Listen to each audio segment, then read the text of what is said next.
A disagreement over legislation involving judicial pay made the last day of the Texas legislative session a long one. And a continuing fight over a bill banning most hemp products could make today's sine die a short break by triggering a possible special session.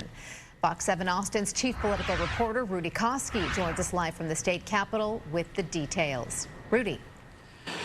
Hey, Rebecca, yeah, that legislative pay issue got resolved, and sine die came late this afternoon. Typically, you know, this is a day for hugs, handshakes, and farewell speeches, and we got a lot of that today. But today, as lawmakers brought an end to the regular session, there was also a lot of what-ifs and one big question. That question, what's going to happen to that hemp banning bill now that it's on the governor's desk? Day 140 of the 89th regular session wraps up another face-off between Democrats and the Republican majority. The reality is, as it relates to it, it was one of the worst sessions I've ever seen in terms of people bringing up issues, divisive issues. Despite the political battles, Dallas Democrat Royce West noted there were several united victories this session. When you begin to look at issues concerning disability, $1.3 billion in terms of disability.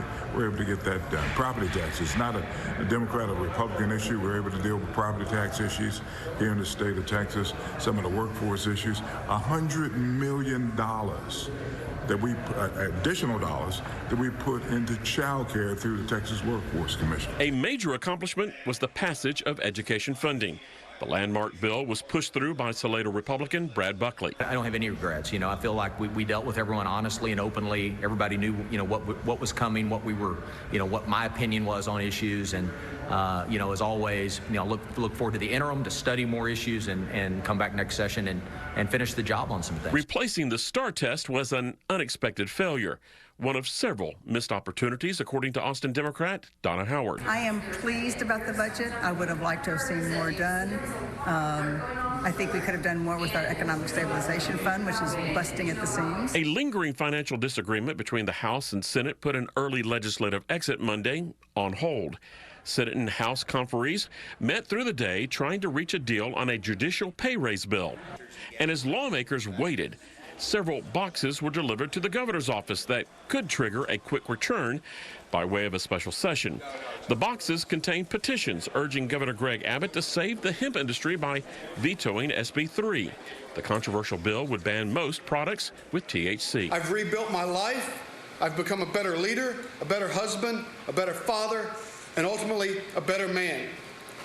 But now Senate Bill 3 wants to turn this into contraband.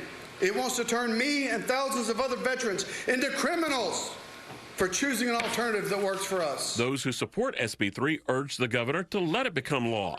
They argued the hemp industry is filled with unregulated and dangerous products. Senate Bill 3 does not ban hemp.